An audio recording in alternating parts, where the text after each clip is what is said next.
Pencabutan TAP MPR nomor 2 tahun 2001 yang mengatur pemberhentian Presiden Abdurrahman Wahid atau yang akrab dikenal sebagai Gus Dur dinilai pakar hukum tata negara sebagai keputusan tepat.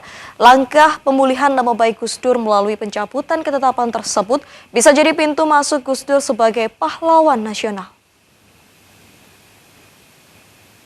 Pakar hukum tata negara Universitas 17 Agustus Untak Surabaya menilai pemberhentian Gus Dur lebih didasarkan pada pertimbangan politik daripada hukum.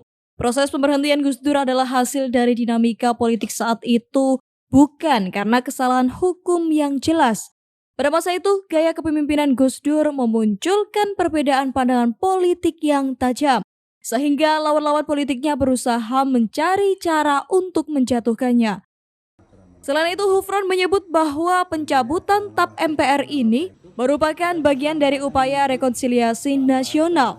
Menurutnya, bangsa Indonesia tidak boleh terus terjebak oleh dendam masa lalu. Hal ini adalah langkah yang tepat untuk mencapai rekonsiliasi nasional. Dengan mencabut TAP MPR tersebut, kita bergerak maju dan meninggalkan luka-luka masa lalu. Hufron juga menilai Gus Dur terlepas dari segala kelebihan dan kekurangannya telah mencurahkan tenaga dan pikirannya untuk kepentingan bangsa. Oleh karena itu, sudah sepatutnya nama baik Gus Dur dipulihkan. Dengan pemulihan nama Gus Dur ini bisa menjadi pintu masuk terkait usulan Gus Dur menjadi pahlawan nasional bisa terwujud.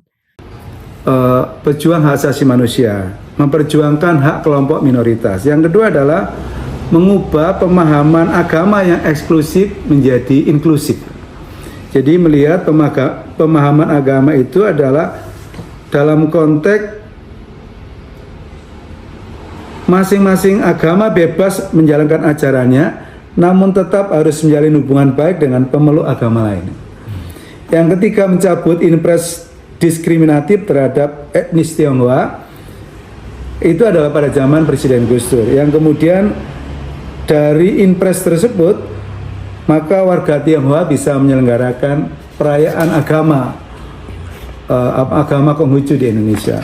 Yang keempat adalah aktif dalam dialog umat beragama. Saya kira Gus Dur adalah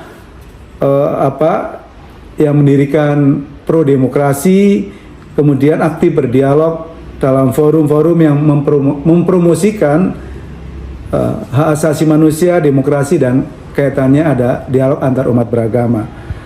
Hufron menambahkan Gus Dur layak mendapatkan gelar pahlawan nasional karena kontribusinya yang cukup banyak dan signifikan dalam memperjuangkan hak asasi manusia dan demokrasi.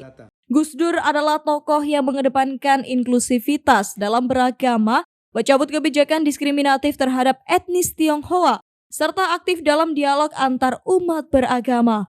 Dari Surabaya, Ali Husnan melaporkan.